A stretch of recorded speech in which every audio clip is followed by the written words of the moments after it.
Welcome back to the channel. कसे आहात तुम्ही सर्वजण? आय होप तुम्ही सर्वजण छान असाल. तुम्हा सर्वांचं कहाणी मामा चॅनलवरती खूप खूप स्वागत आहे. सो मी मूर्त्या नवीन आणल्या होत्या आणि त्याची आज ना मूर्ती स्थापना करते मी. माझ्याकडे अगोदर ज्या मूर्त्या होत्या त्या चिनी मातीच्या होत्या.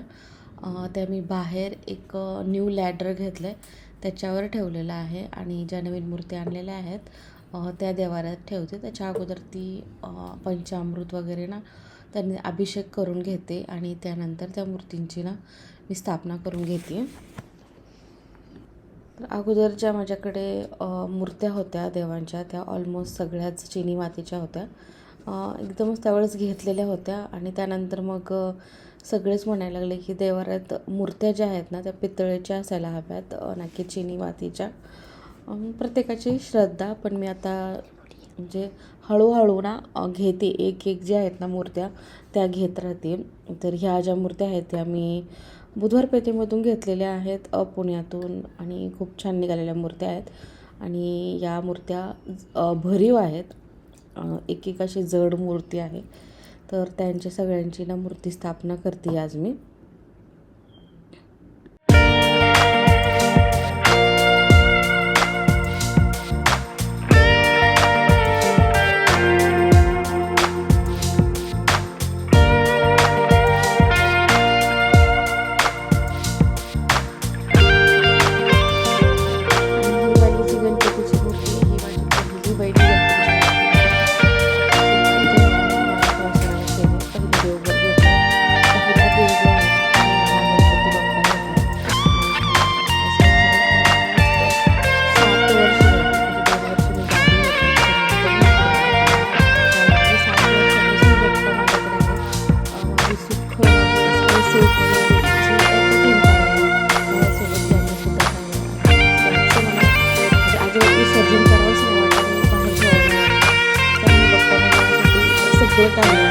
सगळेच म्हणतात की ही जी मूर्ती आहे खूप छान आहे, याच्यावरती खूप फेज आहे त्याच्यावरती. सो मी ही देवाऱ्यातच ठेवली असे.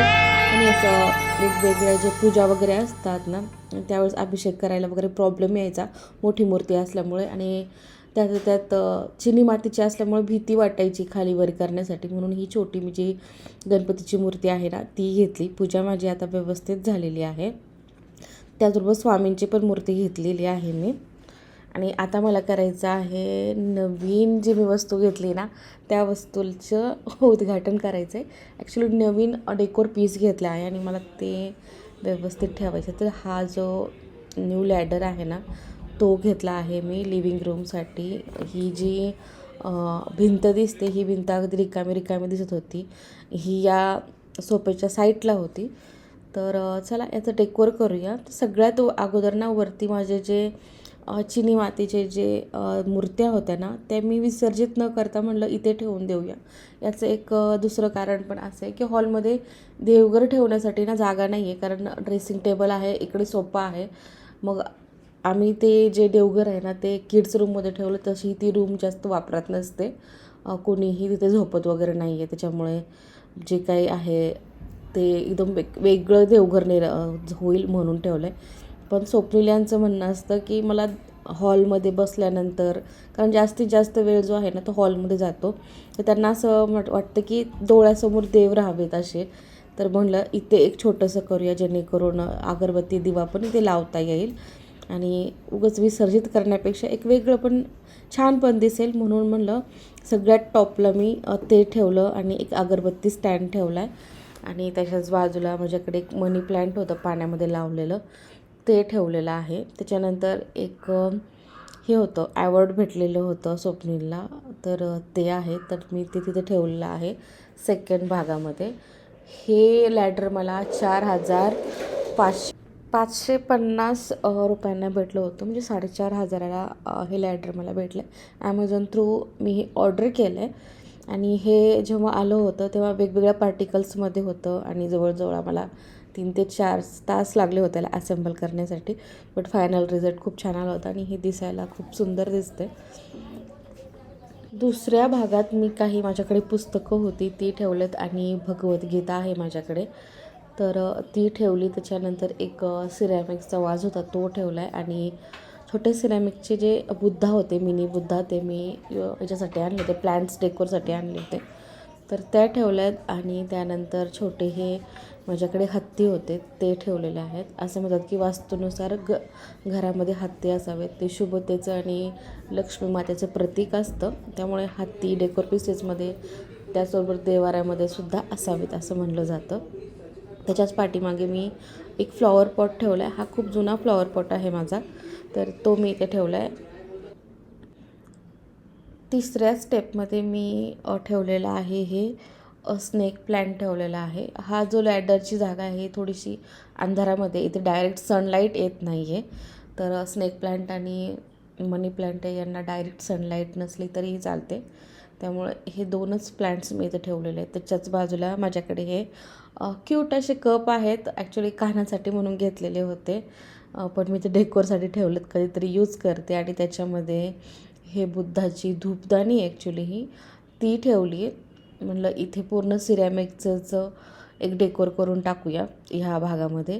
त्याचबरोबर एक प्लॅन्टर होतं, त्याच्यामध्ये कोणतंही झाड मी सध्या जरी लावलं नाही, एक स्माइली प्लॅन्टर आहे तर ते लावलं आहे. आणि एक क्रिस्टलचं जे कासव होतं, अगोदर माझ्याकडे देवाऱ्यात होतं, मग त्यानंतर मी ते पितळेचं घेतलं, त्याच्यामुळे ते इथं ठेवलेलं आहे. आणि एक रूम फ्रेशनर आहे, जो कधीतरी आम्ही यूज करतो. तसंही काही वास वगैरे येत नाही, कारण भरपूर सनलाईट येते आमच्या घरात, पण मी ते घेतलेलं होतं. त्याच्याच बाजूला आणखीन एक माझ्याकडे धूपदाणी आहे, जी नवीनच घेतली मी, मूर्त्यांसोबत घेतलेली आहे. ती इथेच ठेवली आहे डेकोरेशनसाठी. आणि चौथ्या जो पार्ट आहे त्याच्यामध्ये माझ्याकडे एक फ्रेम होती, वॉल फ्रेम होती, तर ती ठेवली. आणि हा आहे एक ज्वेलरी बॉक्स आहे. ॲक्च्युली हा जो होता ना, हा बडीशॉपचा बॉक्स होता आणि एक गिफ्ट म्हणून भेटलेला होता, तर तो मी ज्वेलरी बॉक्स केला आहे कानातल्यांसाठी. बाहेर आले आणि पटकन कानातले, हातात जे काही ब्रेसलेट वगैरे आहे ते पटकन हॉलमध्ये काढतात, ठेवता येऊ शकतं. त्याचबरोबर ते एक अँटिक पीस दिसतं, त्याच्यामुळं म्हणलं इथे ठेवून देऊया.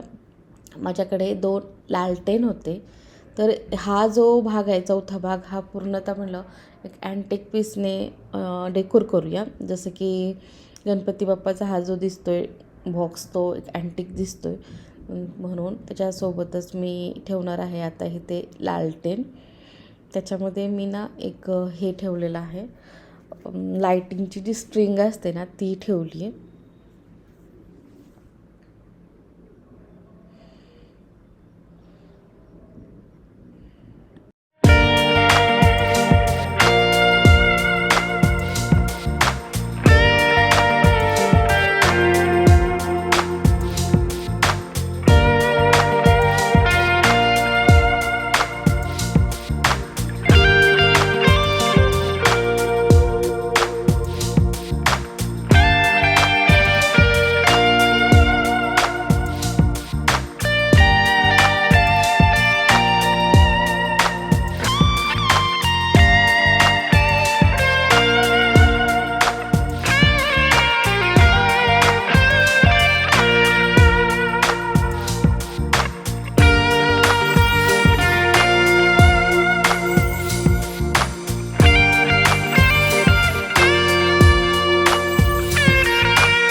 आणि this is a final look of the ladder. अशा प्रकारे मी ते डेकोर केलं आहे. आणि मी म्हणू शकते की लिव्हिंग रूमच्या डेकोरमध्ये ना एक 4 चांद लावलेले आहे त्या लॅडरनी.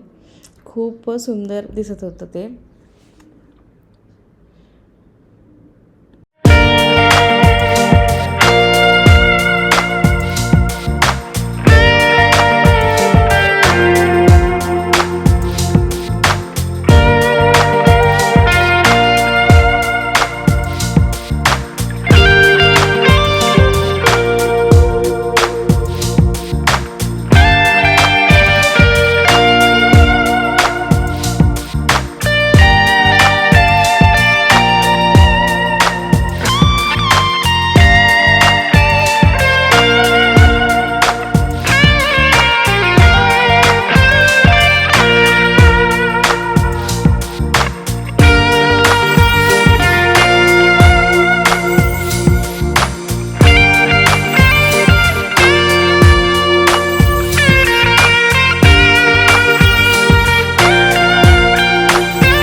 तर हा व्हिडिओ मी इथे स्टॉप करते. हा व्हिडिओ तुम्हाला कसा वाटला हे मला कमेंटवर सांगा. व्हिडिओ आवडला तर चॅनलला सबस्क्राईब करा, लाईक करा, शेअर करा.